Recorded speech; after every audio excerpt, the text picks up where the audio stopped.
মিলনের ইচ্ছা হলে স্ত্রী কি কোনো সংকেত দেয়? বা ঘনিষ্ঠ সম্পর্কে মিলিত হওয়ার আগে স্ত্রী কোন লক্ষণগুলো প্রকাশ পায়? এটা কি একজন স্বামী বুঝতে পারেন?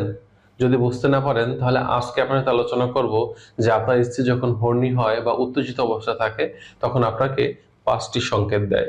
এই সংকেত যদি বুঝতে পারেন তাহলে কিন্তু আপনি আপনার স্ত্রীর কাছে হতে পারবেন একজন মনের মানুষ, একজন সুপুরুষ। হ্যালো ভিউয়ার্স, আসসালামু আলাইকুম। Welcome back to my channel. আশা করি সকলে ভালো আছেন, সুস্থ আছেন। চলুন চলে যাই মূল আলোচনায়। একজন মেয়ে যখন তার মাসিক চলে যায় বা পিরিয়ড হওয়ার ৭ থেকে ১০ দিন পরে তাদের শরীরে প্রচুর পরিমাণে ইস্ট্রোজেন হরমোন ক্ষরণ হতে থাকে। তাদের এই সময়টাকে বলা হয় ওভুলেশন পিরিয়ড বা বাচ্চা কনসেপ্ট করার সময়। এই সময় একজন নারী প্রচণ্ড উত্তেজিত থাকেন বা উত্তেজনা অনুভব করতে থাকেন এবং এই সময় তার হাজব্যান্ডকে কিন্তু সে একান্তভাবে কাছে পাওয়ার ইচ্ছা মনে এবং শরীরে প্রকাশ করতে থাকেন। কিন্তু অনেক সময় কিছু সংকেত তারা দিয়ে থাকেন। এই সংকেতগুলা কিন্তু একজন পুরুষ ছেলেমানুষ হিসেবে মনে করেন বা তাদের কাছে এটা কিন্তু অনেক সময় ভালো নাও লাগতে পারে। কিন্তু এই লক্ষণগুলাই কিন্তু আ মূল লক্ষণ হিসেবে থাকে যে আপনার স্ত্রী উত্তেজিত অবস্থায় আছে বা আপনাকে সে কাছে পাওয়ার একান্তভাবে সময় কাটানোর আহ্বান করতেছে। এই লক্ষণগুলোর মধ্যে ১ম নম্বর যে লক্ষণ থাকবে সেটা হচ্ছে শারীরিক নৈকট্য বাড়ানো। অর্থাৎ আপনি যখন সারাদিন বাসার বাইরে ছিলেন, যখন বাসায় আসলেন, তখন দেখা যাবে যে আপনার স্ত্রী বারবার আপনার কাছে এসে বসতেছে, আপনার হাত ধরতেছে, আলতোভাবে আপনাকে স্পর্শ করতেছে, আপনার কাঁধে মাথা রেখে বসতেছে বা শুয়ে পড়তেছে।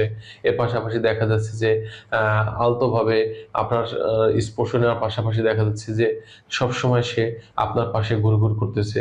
এই যে লক্ষণগুলা, এটা কিন্তু হচ্ছে যে আপনার স্ত্রী হর্নি অবস্থায় আছে এবং সে একান্তভাবে আপনার সান্নিধ্য কামনা করতেছে। এটা হচ্ছে ১ম নম্বর লক্ষণ। ২য় নম্বর যে লক্ষণ থাকে সেটা হচ্ছে চোখের ভাষা এবং হাসি। যখন আপনি বাসায় আসলেন বা আপনাকে যখন সে কাছে পাচ্ছে, তখন দেখা যাবে গভীরভাবে আপনার চোখে চোখ রাখবে। আপনার চোখে চোখ রেখে মনে হচ্ছে যে সে যেন চোখের ভাষায় কি যেন আপনাকে বলতে চাচ্ছে বা বোঝাতে চাচ্ছে। এর পাশাপাশি দেখা যাবে সে লাজুক থাকবে কিন্তু আকর্ষণীয়ভাবে হাসি দিবে এবং কথা বলার সময় বারবার ঠোঁট কামড়াবে বা ঠোঁটের অঙ্গভঙ্গিটা একটু উত্তেজনামূলক স্টাইলে থাকবে। এর পাশাপাশি দেখা যাবে যে তার বারবার আপনার দিকে তাকাচ্ছে আবার চোখটা সরিয়ে নিচ্ছে। কিন্তু এই চোখের আচরণ ও তার হাসি বা এই যে লক্ষণ এগুলা প্রকাশ করবে যে সে পুরো হন্যে অবস্থায় আছে এবং আপনার সাথে একান্ত ঘনিষ্ঠ সম্পর্কে মিলিত হতে চাচ্ছে। ৩য় নম্বর যে লক্ষণটা প্রকাশ পায় সেটা হচ্ছে নিজের সাজসজ্জা ঠিক করা।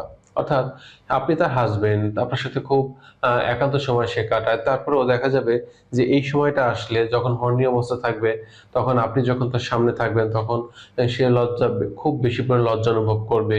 তার চুল ঠিক আছে কিনা, বারবার চুলে হাত দিয়ে ঠিক করার চেষ্টা করবে।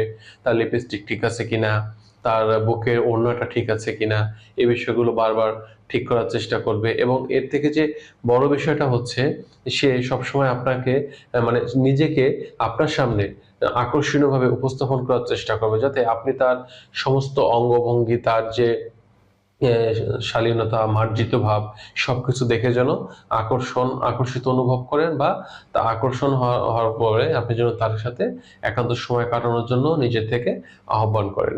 এজন্য তার নিজের সাজসজ্জা নিয়ে কিন্তু সে যথেষ্ট এই সময় দেখা যাবে ছেলেমানুষি করবে। অনেকে ভাবতে পারেন যে এটা মনে হয় সে ইচ্ছাকৃতভাবে করতেছে। বিষয়টা কিন্তু একদমই না। এটা মেয়েরা ইচ্ছাকৃতভাবে করে না, এটা হয়ে যায়। কারণ এটা তার হরমোনাল যে প্রবলেম, আপনাকে দেখলে যে মনের মধ্যে একটা ভালো লাগা, শরীরে ঝাঁকুনি দেওয়া, একটা অন্যরকম ফিলিংস অনুভব করা, এগুলো থেকেই কিন্তু এই লক্ষণগুলো প্রকাশ পেয়ে থাকে। ৪ নম্বর যে লক্ষণটা প্রকাশ পাবে, সে কথায় রোমান্টিক এবং ঘনিষ্ঠতা এই বিষয়গুলো কিন্তু প্রকাশ করতে থাকবে। যেমন আপনাকে যখন কাছে পাবে তখন দেখা যাবে আপনার বাহ্যিক সৌন্দর্যের প্রশংসা করবে। সেটা হতে পারে আপনার সুঠাম দেহের বা আপনার শরীরের নির্দিষ্ট কোনো অঙ্গে। এর পাশাপাশি দেখা যাবে আপনার ব্যক্তিত্ব নিয়ে সুন্দর প্রশংসা করবে। আপনার ফিজিক্যাল রিলেশন যখন করেন তখন দেখা যাচ্ছে যে আপনি কোন অঙ্গভঙ্গিতে তাকে বেশি আদর দিয়ে থাকেন, বেশি ভালো লাগা দিয়ে থাকেন, এই বিষয়গুলো আপনার সাথে আলোচনা করবে। অর্থাৎ সব মিলে তার মনের কথাগুলো, ভালোবাসার ছোট, ছোট কথাগুলো সে কিন্তু বলবে এবং আপনাকে ইঙ্গিত দিবে যে সে আসলে পরিপূর্ণ ঘনিষ্ঠ সম্পর্কে এই মুহূর্তে আপনার সাথে মিলিত হতে চাইছে। লাস্ট নম্বর বা ৫ নম্বর যে লক্ষণটা প্রকাশ পাবে সেটা দেখা যাবে যে আপনার সাথে সে একান্ত নিরিবিলি একটা পরিবেশে থাকতে চাইবে এবং আপনাকে রুমে আহ্বান করবে যে আমি রুমে যাচ্ছি, তুমি আসো। এবং আপনি রুমে যাওয়ার পর দেখা যাবে হয় আপনাকে দরজাটা বন্ধ করে দিতে বলবে অথবা সে নিজে দরজাটা বন্ধ করে দিবে এবং আপনার কাছে আপনার বুকের মাঝে শুয়ে সে দেখা যাচ্ছে অনেক উত্তেজনামূলক অঙ্গভঙ্গি করবে, অনেক রোমান্টিক কথা বলবে এবং সর্বোপরি সে তখন কি করবে? ঘনিষ্ঠ সম্পর্কে মিলিত হতে চাইবে এবং মিলিত হবে। এই যে আজকে ৫ টি লক্ষণ বললাম, এটা অনেক সময় দেখা যায় অনেক পুরুষের কাছে ছেলেমানুষি বা ন্যাকামো এই বিষয়গুলো মনে হতে পারে। কিন্তু আসলে এটা কখনোই একজন নারী নিজের থেকে করে না। এটা দেখা যায় তাদের যে হরমোনাল বিষয়গুলো থাকে, এই হরমোনাল বিষয় থেকেই কিন্তু এটা হয়ে থাকে। অর্থাৎ ভালো লাগার মানুষ যখন কাছে আসে তখন একটা নারীর মধ্যে কিন্তু এরকম কিছু সিম্পটম, একটা নার্ভাসনেস, একটা কেমন অবস্থা এটা প্রকাশ পায়। সেই নার্ভাসনেস থেকেই কিন্তু, সেই ভালো লাগা থেকেই কিন্তু এই লক্ষণগুলো অটোমেটিকভাবে একজন নারী প্রকাশ করে থাকেন। তো বন্ধুরা, এই ছিল আজকের বিষয়। নারী পুরুষের স্বাস্থ্য বিষয়ক তথ্য বা পরামর্শ পাওয়ার জন্য কমেন্ট করতে পারেন। আমি চেষ্টা করব আপনাদের কমেন্টে রিপ্লাই দেওয়ার জন্য। আজ এ পর্যন্তই।